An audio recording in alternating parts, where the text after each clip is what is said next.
Hello guys, welcome to Jayana voice over. குலதெய்வங்கள் சீரீஸில் இன்னைக்கு நம்ம பார்க்க போகிறவங்க திரௌபதி அம்மன்.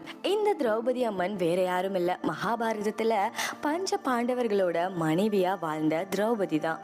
இவங்க அப்போலேருந்து இப்போ வரைக்கும் கடவுளாக வழிபடப்பட்டு இருக்காங்க. அதனால் நிறைய ஊர்களில் நம்மளால் திரௌபதி அம்மன் கோவிலை பார்க்க முடியும். திரௌபதி அம்மன் நெருப்பிலிருந்து பிறந்தவங்க.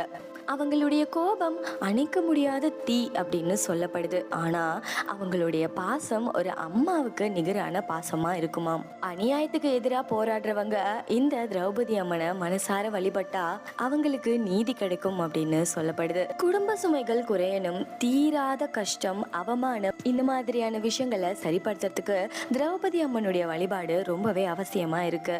திரௌபதி அம்மன் கோவில்ல தீமிதி திருவிழா நடக்கும்போது சில வினோதமான வழக்கங்கள் கையாளப்படுது.